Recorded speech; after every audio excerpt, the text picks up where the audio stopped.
Al-Maghrib Al-Arabi, a vast land stretching from Libya to Mauritania, with amazing and proud people. Today, North Africans are staunchly Sunni Muslims, and it's hard for us to imagine the Maghrebi people to have been anything else. However, when we rewind back, the Maghreb had an entirely different face to the one today. Prior to the Muslim conquest, North Africa was a Byzantine province, where the Roman culture was the high culture.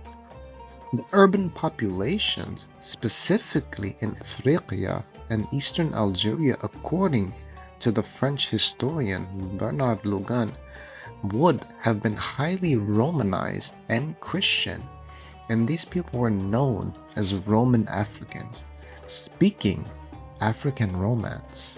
On the other hand, the masses of Berbers, known as the Moors of the countryside, mountains, and deserts, were a mix of pagans, Christians, with some Jewish communities. Christianization would have gone hand in hand with Romanization. In the 7th century, the Muslims expanded in all directions, surprisingly ending the Persian Empire and swiftly absorbing Byzantine lands such as the Levant and Egypt into their empire. This expansion would only continue under the Umayyad Empire. However, this time, they would square up with a highly competitive foe, the Amazigh people of North Africa. It would take over 60 years for the Muslims to take control of this region. But why is that? How did the Muslims swiftly subdue Persia and the Levant, but struggled with North Africa? According to Ibn Khaldun, the areas of the Levant and Persia were sedentary and urban cultures, and these people generally do not resist so much to invaders. However, in North Africa, the Berbers were massive in numbers and lived a rough tribal lifestyle, and historically, tribal people are difficult to subdue and will always resist until the end. Furthermore, militarily, the Amazigh, also accustomed to the tough desert and mountain conditions of warfare, and were a nightmare for the Umayyads. And every time they thought they had defeated them, the Amazigh would strike back quickly with some powerful punches. North Africa would finally be added to the Umayyad territory by 711 CE.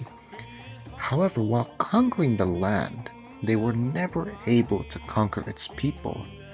The people embraced Islam en masse. However, in this case, accepting Islam did not stop the Berber resistance, but only encouraged and fueled it to a higher level. Despite the great military contributions, such as the great conquest of the Iberian Peninsula by the great Tariq ibn Ziyad in 711, along with many Berbers also assisting the Muslims in their conquest of North Africa, such as the Luwata tribe of Libya, the Berbers were discriminated against and taxed heavily and received less pay than their Arab military comrades. On top of that, the Umayyads continued to force jizya on the Berbers despite being Muslims. The reason for this was since the region became Muslim so rapidly, there was no tax revenue coming from the Maghreb, which led to this un-Islamic policy. The Berbers were fired up, and during this, many Kharijite preachers made their way into the Maghreb. Amidst the rage, this Khariji ideology spread rapidly among the Berbers.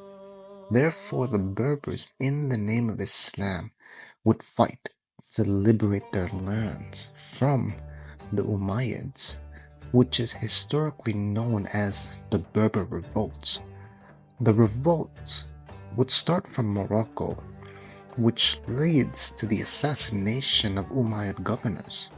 And in the year 741 CE, was the epic Battle of Baghdura, led by Khalid ibn Hamid az-Zanati, with hundreds of thousands of Berber rebels, absolutely vanquished and massacred an Umayyad army, expelling them out of the western Maghreb and allowing the natives to regain control. The luck would continue as Abu Muslim Khorasani revolted from the east and the Umayyads were toppled into the history books. From here onwards, North Africa became a very heterodox Islamic region, filled with Shia and Kharijite leanings, such as the Rustamid Imamate in the central Maghreb, the Ibadit Sufrids in Sijil Massa, and the Barwata in the western Morocco, which mixed Islam and Berber mythology. The Maghreb would only continue to remain this way for centuries, being sort of like a Wild West in the Muslim world, unconquerable and uncontrollable to any central authority. However, in the early 10th century, a new power would emerge that would once again take the Maghreb on another roller coaster ride. From Yemen, the Ismaili Shia missionaries would spread out in the world looking to spread their creed, and Abu Abdullah al-Shi'i was one of the famous Ismaili da'is, happened to find patronage with the Qutama tribes of northern Algeria, who would embrace this new creed. Abu Abdullah al-Shi'i's master was a self-proclaimed Mahdi, Ubaydullah al-Mahdi, who would become the first Fatimid Khalif, in which his army would primarily consist of the Qutama Berbers. The Fatimids, with their Berber armies, would expand and come to dominate much of North Africa. And now the North Africans were ruled by a Shi'i Khalif, a direct challenge to the authority of the Abbasids. Despite the long loyalty of many Berbers to the Fatimids, there were still many who rejected the Fatimid rule, and one of them, a Kharijite Zanati Berber Abu Yazid, would spark a major revolt and set on a quest to destroy the Fatimids, which he almost nearly did. The Fatimids were forced to rely on Ziri ibn Manad, a Berber from the Sarhaja tribe who would crush his rival Zanati and restore stability, and the Fatimids were now able to expand, in which they would enter Egypt and establish the city of Cairo and the famous University Al-Azhar. The Fatimids would grant Ziri's son Bulughin rulership over the Maghreb. Thus, establishment of the Zirid dynasty of Africa.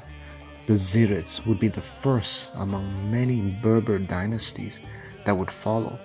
The Zirids would remain under Fatimid suzerainty for many decades and exert great power in the region. They would wage war against their neighbors, the Zenata in the western Maghreb, who were under the suzerainty of the Umayyads of Al-Andalus. The world in this period had not one but three Caliphs, which is the Umayyads of Al-Andalus, the Fatimids of Egypt, and the Abbasids in Baghdad, and North Africa was split on their allegiance.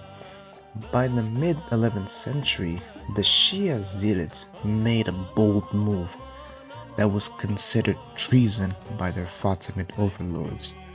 As the tensions between them and their overlords grew, the Zirid Amir al-Mu'izz ibn Badis decided to embrace Sunni Islam and swear allegiance to the Abbasids, which caused a volcanic eruption in Cairo with the Fatimids. The Fatimids decided to punish the Zirids and send Arab Bedouin tribes such as the Beni Hilal and the Beni Sulaim to the Maghreb. And this very event would change the face of North Africa. These tribes absolutely crushed the Zirids, and according to Ibn Khaldun, caused devastation to the whole region. The Zirids would never recover from this invasion, and the dynasty fractured into two. These new Arab tribes would eventually be subdued by the Berber sultans that would follow. However, The interesting thing is that these Berber sultans began utilizing the Arab tribesmen in their militaries and strategically using these new nomads against their fellow Berber rivals. The sultans of this region even began marrying the daughters of many of the tribal sheikhs. These tribes also added a new demographic to the Maghreb, a rural and nomadic Arab population. Prior to this, the Arabic-speaking population was only limited to some urban areas like Kairouan and Fes. But from here on, the heterodox wild west of the Muslim world will gradually transition into a Sunni Maliki region, and we begin to see the real birth of the Maghreb al-Arabi that we now know today, as the new nomads would begin mixing with the masses of Berber nomads, gradually giving birth to Maghreb that we know today.